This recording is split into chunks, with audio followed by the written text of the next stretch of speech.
Prezados ouvintes, muito bom dia, graças e paz, a paz do Senhor. Aqui estamos para mais uma abordagem e desta vez para fazermos o resumo do conteúdo de um DVD que foi ministrado, portanto, sobre um seminário que foi ministrado a nível da igreja, da minha autoria, intitulado A Verdadeira Prosperidade. Aqui temos o DVD, A Verdadeira Prosperidade, mas antes de tudo, meditemos na Palavra de Deus, no livro de Salmos, capítulo 1, que diz: Bem-aventurado o homem que não anda segundo o conselho dos ímpios, nem se detém no caminho dos pecadores, nem se assenta na roda dos escarnecedores. Antes tem o seu prazer na lei do Senhor e nela medita de dia e de noite. Será como árvore plantada junto a ribeiro de águas, cujas folhas não caem, dá o seu fruto na estação própria e tudo quanto fizer prosperará.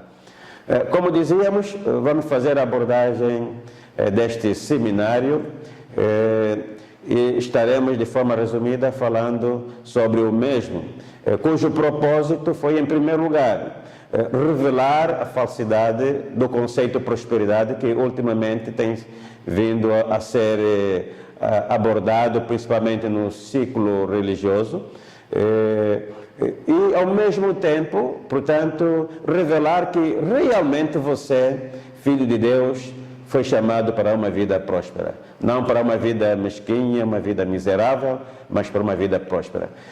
Quando se fala realmente de prosperidade, a tendência das pessoas é logo associar a muita riqueza, bens materiais, muito dinheiro, mas não é isso. Prosperidade pode até não envolver riqueza. Como já dissemos, prosperidade é graça divina, é ser bem-sucedido em todos os aspectos da vida.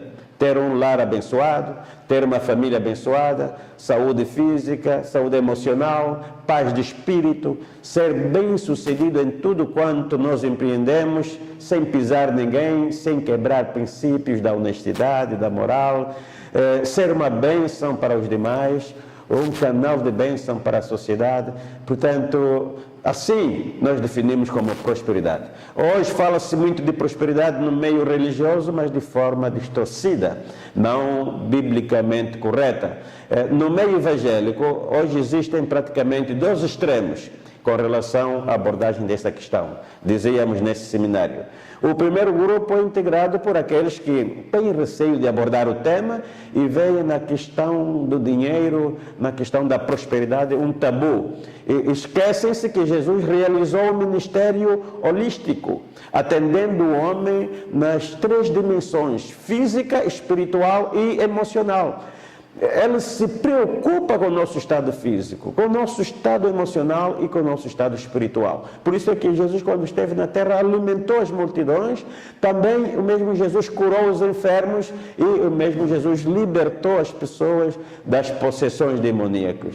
É aí onde se enquadra a promessa de Deus de vida abundante. Eu vim para que tenham vida e vida com abundância. A visão que enfoca somente o espiritual priva os fiéis de explorarem o seu potencial, de conquistar as promessas divinas, fomentando assim o espírito de mendicidade, de miséria entre os fiéis. Também aumenta o exército de crentes ignorantes com relação à gestão do dinheiro, à mordomia, boa mordomia, a questão da prosperidade, tornando-se também vítimas fáceis dos falsos profetas, que a Bíblia diz que viriam e que enganariam a muitos e que hoje é um facto. Portanto, este é um extremo daqueles que não abordam a questão no ciclo religioso. Mas temos um segundo extremo, que são os que falam exageradamente do dinheiro e põem nisso o seu foco principal. Portanto, a questão material, sendo este o tema de maior realce nos encontros, como se o tema central da Bíblia fosse Cristo vir para nos criar um paraíso aqui na terra, o que não é real. Esta teologia, que é denominada como teologia da prosperidade, biblicamente é perigosa e mesmo com uma raiz diabólica. Por quê? Porque desvia, em primeiro lugar, o foco do Evangelho de Cristo, que é a salvação das almas perdidas, para um outro alvo materialista, mundano, fomentando o surgimento de templos cheios de pessoas carnais, perdidas, mal convertidas, com má motivação, portanto, uma visão materialista, sacrifícios financeiros feitos não por expressão de fé, por amor a Deus ou devoção, mas sim por interesse, desejo de crescer tantas vezes mais, de receber tantas vezes mais como é prometido. Portanto, as palavras sugestivas para desmentir, para mostrar a falsidade deste conceito, temos Romanos 14, versículo 17, que diz que o reino de Deus não é comida nem bebida, mas justiça, paz e alegria no Espírito Santo. Temos o 1 de Coríntios 15, 19, que diz que se a nossa esperança estiver somente nas coisas desta vida, então nós somos os mais miseráveis entre os homens. Portanto, por outro lado, esta teologia falsa promove o orgulho espiritual, o espírito classista dentro das igrejas, ao estimular que cada um exiba publicamente as suas posses, o que vai doar em pleno culto. E ao dar, portanto, esses montantes, a pessoa tem um tratamento privilegiado de honra. Aqueles que mais dão são mais honrados, enquanto que Mateus, capítulo 6, versículo 3, a Bíblia diz que quando deres a tua esmola, não toque trombeta. E Lucas 21, de 12 a 3, mostra a viúva que deu pouco, mas diante de Jesus deu muito, porque ela, embora dando pouco, deu todo o seu sustento. E a Bíblia claramente, conforme dizia em Mateus 6,3, diz: não saiba a tua mão direita o que faz a tua mão esquerda quando deres a tua oferta. Por outro lado, dizíamos neste seminário, portanto, que a teologia da prosperidade humilha os irmãos de baixa renda, porque são considerados como fracos, amaldiçoados, sem fé. Enquanto que Tiago, capítulo 2, versículo 5, diz que Deus escolheu os pobres deste mundo para fazê-los ricos na fé e herdeiros do reino que prometeu aos que o amam. Tiago 2,6 diz: vós desonrastes o pobre, porventura não são os ricos que vos oprimem e os que vos arrastam aos tribunais? Não blasfemam ele o nome pelo qual vós sois chamados? Em quarto lugar, a teologia da prosperidade, ela empobrece os fiéis, pois são coagidos a doar suas poupanças e por vezes seus carros, vender suas casas e dar os valores, contrair dívidas. Portanto, são exigidos sacrifícios materiais. Daí, portanto, uma conduta que não tem nada a ver com a Bíblia. A Bíblia, em 2 de Coríntios, capítulo 9, versículo 7, diz: cada um contribua conforme propôs no seu coração. Conforme ele próprio propôs no seu coração, sem qualquer coação psicológica, sem qualquer chantagem. Em quinto lugar, a teologia da prosperidade também, portanto, decepciona muita gente, porque uma vez que as pessoas aguardam depois do sacrifício e veem que não há retorno, que Deus não vai dar tantas vezes mais como foi prometido, portanto entendem que foram burlados e realmente muitos depois decepcionam-se com as igrejas, muitos até mal falam das igrejas. Alguns acabam por abandonar mesmo a fé.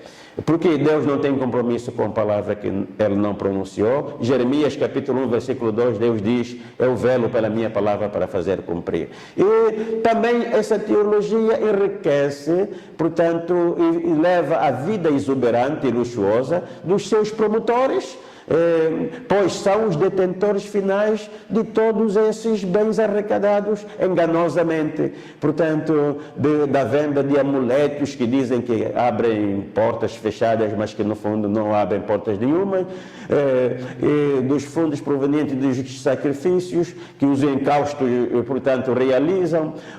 Os grandes valores monetários aumentam cada vez mais a fortuna e a exuberância dos gananciosos promotores desta teologia. Portanto, de uma forma geral, a profecia está a se cumprir. A Bíblia diz que em Mateus 24, versículo 11, porque, portanto, virão muitos falsos profetas e enganarão a muitos. Em Oséias, capítulo 4, versículo 6, diz que o meu povo é arruinado porque lhe faltou entendimento. Nós vemos exemplos sugestivos na Bíblia, como o caso, portanto, do profeta Eliseu, que depois da cura de Naamã, ele não aceitou a oferta de Naamã, recusou-se categoricamente. Você pode ver isso em 2 de Reis, capítulo 5, de 15 a 16. Portanto, não é prática cristã a comercialização da fé. A Bíblia condena esta prática. Em Mateus 10, versículo 8, diz que de graça nós recebemos e de graça também nós devemos dar. Portanto, há um slogan muito comum nos promotores da teologia da prosperidade que diz que eu sou filho do dono do ouro e da prata e devo comer do melhor da terra. E este slogan, que é comum a esses promotores, eles leva a viver essa vida exuberante, luxuosa, usufruir das coisas mais caras do mercado, portanto, detendo um patrimônio financeiro invejável sobre esse slogan. Realmente esse slogan, a palavra é bíblica, o termo é bíblico, nós somos filhos do dono do ouro e da prata, mas não é bem aplicado. Senão eu pergunto, e de quem são filhos boa parte dos demais obreiros da mesma denominação que vivem uma vida de escassez e privação? De quem são filhas muitas das ovelhas do mesmo redil, que mal vestem, mal se alimentam, vivem em condições deploráveis, cujos filhos algumas vezes estão até isentos do sistema escolar devido à escassez? De quem são filhas as velhas idosas que vendem carvão, vendem petróleo e outras ninharias, mal se alimentam e mesmo assim, tendo pouco, honram a Deus com seus dízimos, estão sempre presentes nos programas da igreja? De quem são filhas? Enquanto que toda essa exuberância, toda essa extravagância dos promotores da teologia da prosperidade é suportada pelos fundos da denominação. Será que Deus aprova esta injustiça ou é uma aberração ao Evangelho? O mesmo que os ímpios ao fazerem, nós conotamos como sendo corrupção. Isso denota que a teologia da prosperidade tem promovido a corrupção religiosa. O que faria Jesus se nos nossos dias como hoje, visitasse a sua igreja a nível do mundo? O que faria com os que promovem a teologia da prosperidade? Pior do que aquilo que fez com os cambistas e os mercadores da fé no templo de Jerusalém. Em 2 de Pedro, capítulo 2, versículo 3, movidos pela ganância, farão de vós negócio. Prosperidade realmente é divina. Aliás, não há prosperidade fora de Deus. Deus é quem criou o petróleo, quem criou o ouro, quem criou o diamante, quem criou todas as riquezas que existem no mundo. E existem 14 parábolas alusivas à prosperidade a nível do Evangelho. Existem 2.350 versículos que fazem alusão a princípios de uma boa mordomia, como lidar com as finanças, com as coisas materiais, e existem 8.000 promessas de prosperidade para você que observa os princípios de Deus. Então, por que será que nós não prosperamos? Quem é que está a falhar? Claro, nós cristãos mal concebemos as promessas de Deus com relação à prosperidade. Nenhuma bênção divina cai do céu, como uma mágica. A verdadeira prosperidade vem quando nós, diante das promessas divinas, realizamos o natural e Deus age no sobrenatural. Como exemplo, nós temos Josué 1, de 6 a 8. Havia uma promessa de uma terra prometida que mana leite e mel. Mas Deus, dirigindo-se a José e ao povo de Israel, diz-lhe: esforça-te e tem bom ânimo para fazeres herdar a promessa que com juramento te concebi. Deus exige perseverança na sua lei, exige esforço para nós conquistarmos as suas promessas. da qual eles deveriam não desviar nem para a esquerda nem para a direita, esforçar-se, ter coragem, bom ânimo. Por que será que os judeus prosperam e muitos cristãos não prosperam? Porque os judeus entenderam claramente as verdades do Torá com relação aos princípios da prosperidade. Nós os cristãos não entendemos. Fomos enganados, pensamos que é através do óleo ungido, da chave abençoada que abre todas as portas, do atirar sal grosso no telhado, da água que vem do Jordão. Pensamos que prosperidade é uma mágica. Faça um sacrifício com óleo ungido, água do Jordão, chave que abre as portas e o negócio vai fluir. Vou ser promovido no serviço, os clientes vão vir como mosca de todos os cantos. Isto é macumba cristã. Isto não é promessa divina. Próximo capítulo, iremos ver quais são os princípios para você realmente ser próspero. Deus lhe abençoe. Se você gostou desta abordagem, partilhe e subscreva-se no canal. Que Deus lhe abençoe.